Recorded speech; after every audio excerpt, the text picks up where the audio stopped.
ये मानव जीवन अमूल्य निधि है। जो भजा लो, पाप कमा लो, पुण्य कमा लो, या पाप पुण्य को नष्ट के भगवत प्राप्ति कर लो। मनुष्य जीवन अमूल्य है, पर व्यर्थ बीता जा रहा है। जो नाम जप रहित समय गया, भगवत चिंतन रहित गया। हमें कितनी शीतलता और विश्वास है धन पर। ये क्या परम पद प्रदान कर देगा? ये क्या सुख प्रदान कर देगा? बैंक में रखे रखे रखे हमारे हृदय में क्या ये सुख प्रदान करेगा? कैसी मूढ़ता है, अभी प्राण निकल जाए सब गया। और राधा राधा परम धन आपके साथ जाएगा। बस चिंतन करता हुआ ये सुख भोग लिया, ये सुख भोगूंगा, ये एकत्रित कर लिया, ये खरीद लूंगा, ये कर लूंगा, वो कर लूंगा। इतने में मौत, मृत्यु दबोच लेती है, सारी कामनाओं को ध्वंस करके जीवन लीला ही समाप्त कर देती है। जब तक मृत्यु तुम्हें दबोच ना ले तब तक कुछ कर सकते हो। भजन कर लो, नाम जप करते हुए अपने कर्तव्य कर्म का पालन करो। जिस धन मान परिवार विद्या यश और प्रभाव के भरोसे तुम गर्भ में प्रियालाल को भूल रहे हो, धन मान, ध्यान रखना। कई बार ये शब्द कहा है, अगर याद हो, भय और प्रलोभन इस मार्ग में दोनों भेजे जाते हैं। मायावी लोगों का संग होता है। धन मान परिवार विद्या यश प्रभुत्व, इसके गर्भ में आकर, इसके भरोसे में आकर जो तुम प्रभु को भूल रहे हो, अहंकार से फूल रहे हो, तुम्हारी जरा भी मदद ये न धन कर पाएंगे, न विद्या, न यश, न मान, न प्रभुत्व और न मायावी लोग। हाथ मलते रह जाओगे, कुछ हाथ नहीं लगेगा। जब प्राण निकलने का समय आता है तो जीवन में जो किया वही सामने नाचता है और वही तुम्हारे अगले जन्म का हिसाब बन जाता है। नेत्रों के सामने छा जाएगा वही दृश्य जो तुम्हारी दुर्गति होनी है। अगर भजन किए हो तो भगवान कहते अंतिम समय मैं उसकी स्मृति बनता हूं। यही तो भरोसा आनंद दे रहा है कि हमसे चूक हुई तो आपसे चूक नहीं होगी, आप हमारी स्मृति बन जाओगे। हाय, इतना सुंदर अवसर और इतनी मलिन आश्रय वृत्ति, धन विद्या रूप महत्व कुल परिवार व्यवहार, ये तुम्हारे किसी काम में नहीं आएंगे। अभी बात मान लो, किसी काम में नहीं आएंगे। ना तुम्हारी कभी सहायता कर पाएंगे और ना ये तुम्हें सुख प्रदान कर सकते हैं जिनका तुम भरोसा लिए हो। पद का, धन का, प्रतिष्ठा का, व्यवहार का, परिवार का, पक्का। ये उस समय समझोगे जिस समय तुम समझ पाकर कुछ कर नहीं सकते। मन पछितई है अवसर बीते, दुर्लभ देह पाए हरिपद भज, करम वचन अरु जीते। भगवत कृपा मूर्तिमान मनुष्य शरीर प्राप्त होना, आंख ठीक है, कान ठीक है, नाक ठीक है, जुबान ठीक है, सब स्वस्थ हो, बड़ी कृपा भगवान की। अब हमको भगवान की कृपा से सत्संग भी मिल गया। अब हमको पता भी है कि सत्य वस्तु क्या है, असत्य क्या है। वैसे सत्य वस्तु वो क्या है और असत्य क्या है तो गांव गली में भी लोग जानते हैं। जब किसी का शरीर छूटता है ना, माथे पे या कांधे पे 100 रखे होते हैं। गांव से दूर यात्रा में 2 आदमी माथे पे रखते, एक आगे एक पीछे। नजदीक यात्रा में 4 आदमी कांधे पे ले लेते हैं और उस समय गान करते हैं, राम नाम सत्य है। पता है उनको सत्य क्या है, पर गीत केवल गाते हैं, चित्त में नहीं एक बार भी उनके कि हम क्या बोल रहे हैं। अंतिम जीवन लीला का अंतिम फल राम नाम सत्य है। तो अब जीवन भर लग जाओ हर कार्य करते हुए जबान से भगवान का नाम रटना, क्योंकि आज से तुम्हें पता चला कि जिस शरीर को ये बहुत अपना मान रहा था आज उसे फूंका जाएगा, वो नष्ट हो जाएगा। सत्य है तो भगवान का नाम, लेकिन वो केवल गाने में आता है। वो गीत केवल अंतिम समय, शरीर छूटने के समय कि चलो सत्य वस्तु का ज्ञान करा दे कि राम नाम सत्य है, भगवान नाम सत्य है। दुर्लभ देह पाए हरिपद भज, करम बचन और जीते, मन पछतई है अवसर बीते। अब पछताए का बने जब चिड़िया चुन गई खेत। काल रूपी चिड़िया जीवन रूपी खेत के श्वास रूपी दाने चुन गई, अब क्या बचा।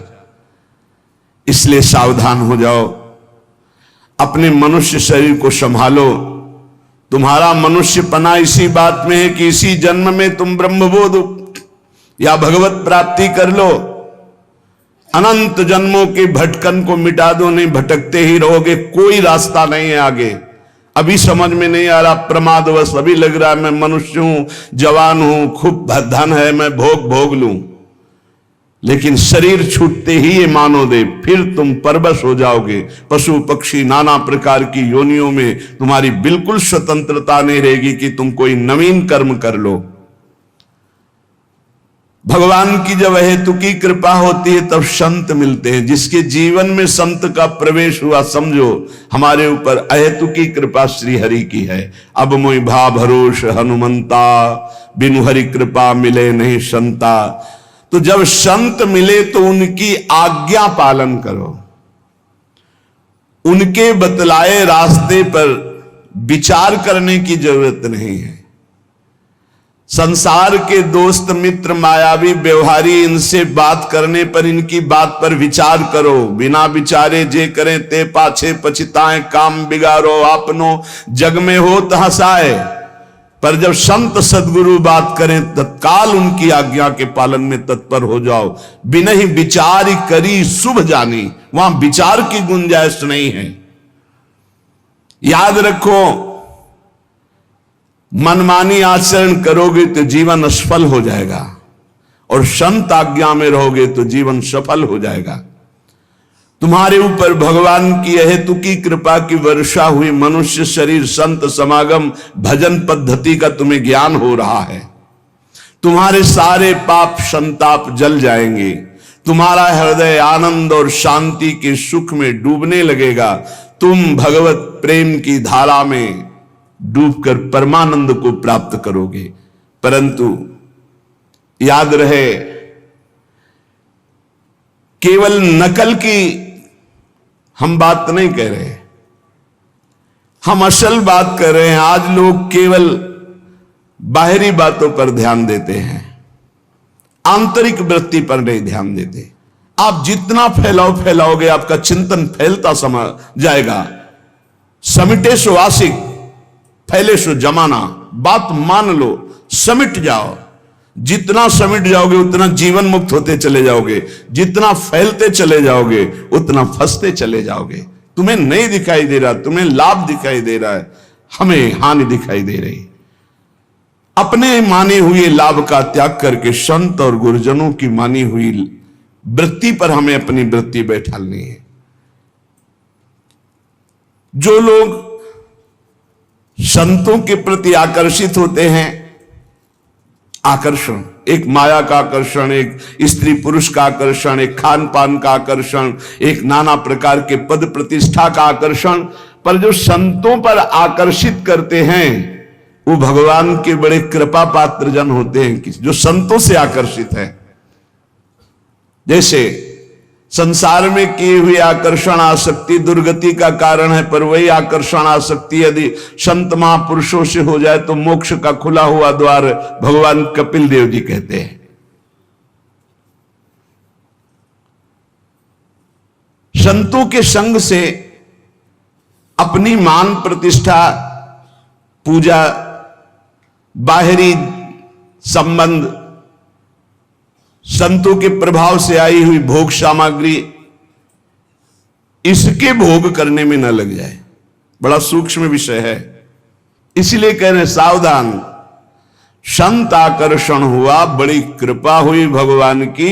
तो संतों के पास जब भजन वो करते हैं तो मान प्रतिष्ठा मिलती है, रुपया पैसा मिलता है, भोग सामग्री मिलती। ये गुरु कृपा नहीं है, ये तो जीवन अर्पित किए हैं तो इन किन प्रकार जैसे रखे वैसे जीवन जी रहे हैं। हमारी गुरु की आंतरिक संपत्ति पर नजर होनी चाहिए। आंतरिक संपत्ति है प्रियालाल, सतत प्रियालाल का चिंतन, बहुत मस्त जीवन हो जाएगा।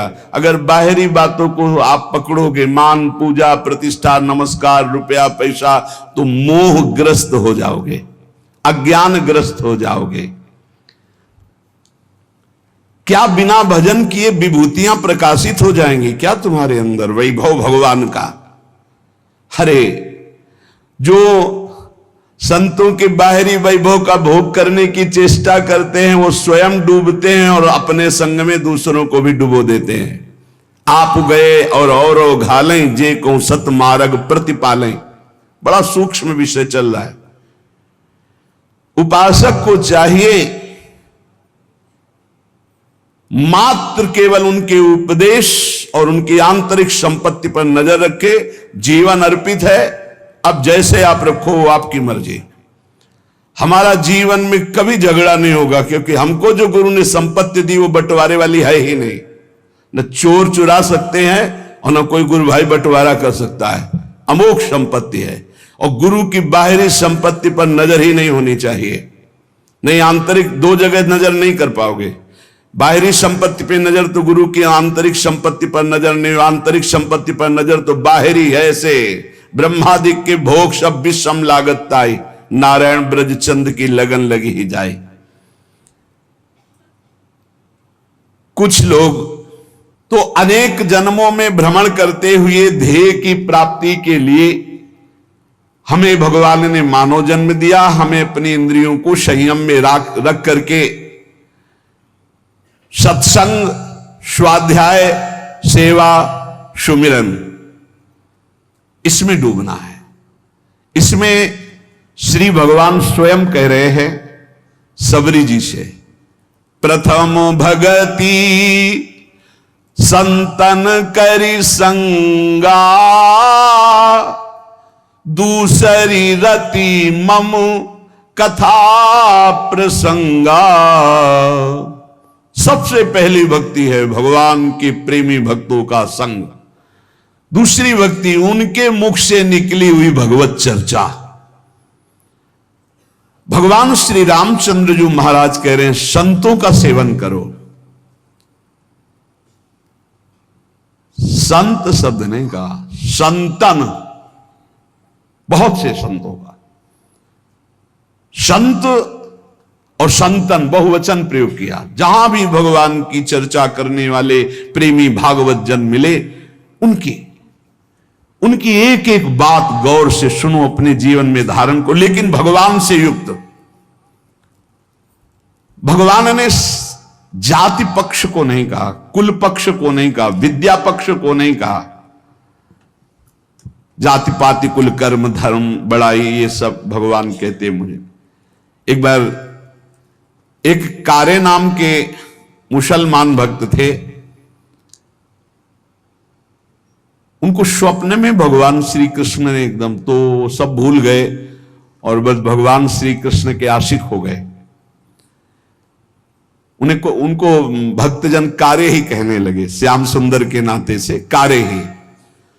वो बड़े महान, हर समय केवल कृष्ण कृष्ण कृष्ण और उसमें डूबे रहते हैं। एक समय भ्रमण करते हुए वो जब नीलांचल पहुंचे तो जगन्नाथ जी के दर्शन के लिए बड़ा प्रेम उमड़ा। जब वहां दर्शन के लिए गए तो मंदिर में परिचय पूछा गया, क्योंकि उनकी वेशभूषा तो देखते ही संशय हो गया कि, तो पूछा तो उन्होंने सच्ची बात बता दी, मैं अमुक कुल में जन्मा हूं। शायद उनको धक्का मार के बाहर कर दिया गया। तो जगन्नाथ जी के मेन प्रधान द्वार से ही उनको,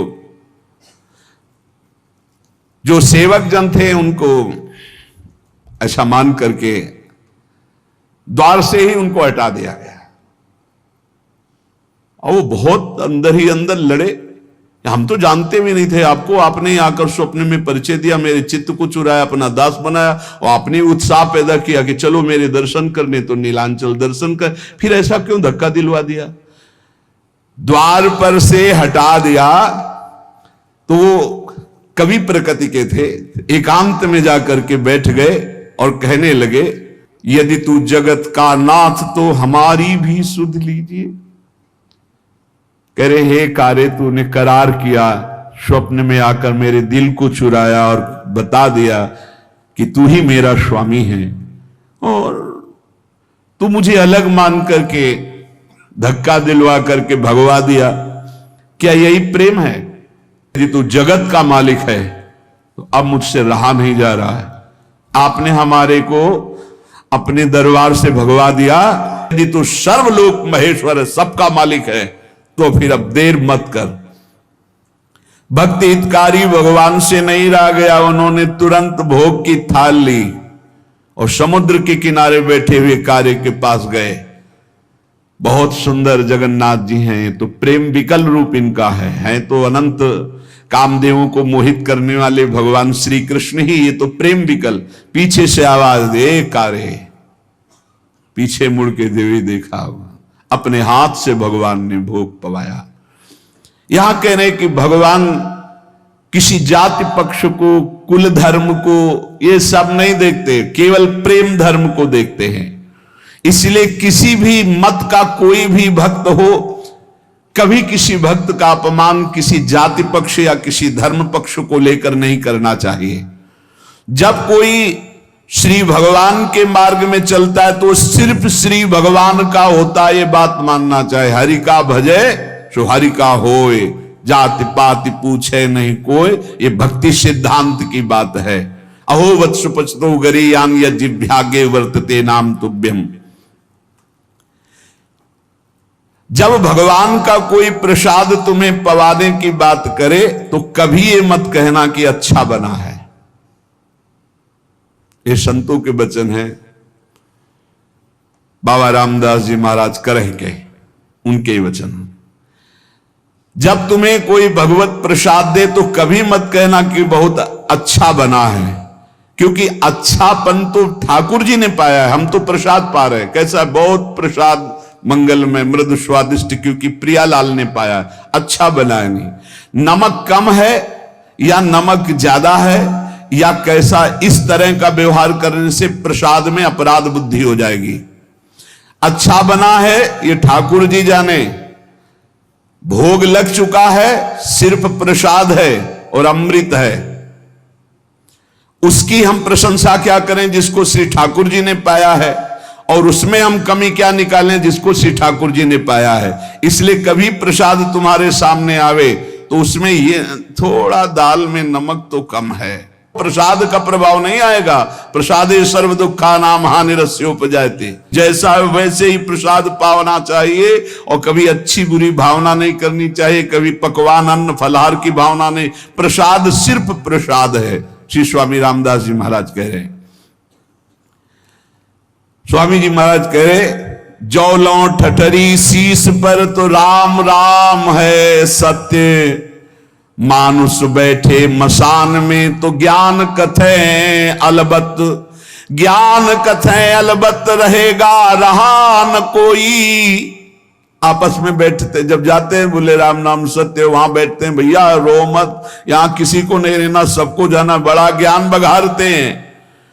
और नहाए धोए कर घर चले ऐसे ज्ञान भवगत, जौलों ठठरी शीश पर तो राम राम है सत्य, ऐसा ज्ञान किस काम का।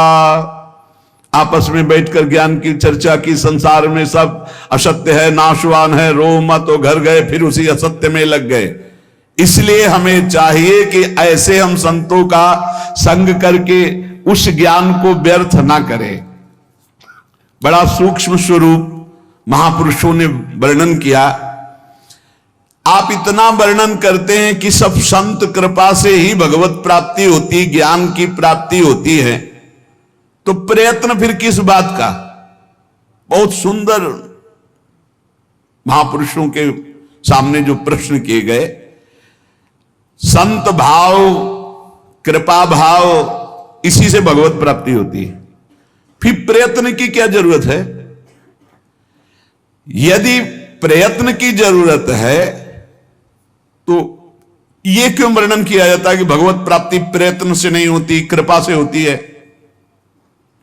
भगवत कृपा से होती तो सबको भगवत प्राप्ति हो जानी चाहिए, क्योंकि प्रयत्न से होती नहीं है। और प्रयत्न से होती तो फिर भगवत कृपा से होती है, ऐसा कैसे हो सकता है? संत कृपा से होती है, भगवत कृपा से होती है, यही शब्द सुनते चले आ रहे हैं। हमारा प्रयास, हमारे प्रयत्न से भगवत प्राप्ति नहीं होती, ठीक है? तो सबको भगवत प्राप्ति हो जानी चाहिए, क्योंकि संत और भगवान की समान सब पर कृपा होती। फिर प्रयत्न की जरूरत क्या है? फिर यह क्यों कह दिया जाता है कि तुम अधिकारी नहीं हो? अधिकारी अनाधिकारी से क्या मतलब? कृपा तो सबके ऊपर बराबर है, और संत भगवान की कृपा में कोई भेद नहीं होता, इसलिए सबका कल्याण हो जाना चाहिए। तो क्यों नहीं होता?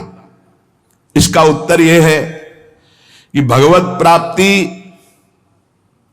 केवल भगवत कृपा, संत कृपा से ही होती है, मोक्ष मूलम गुरु कृपा। पर परमात्मा।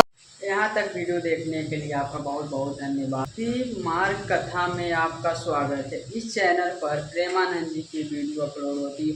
अगर प्रेमानंद जी की वीडियो आपको अच्छी लगती है तो इस चैनल को सब्सक्राइब कर लें।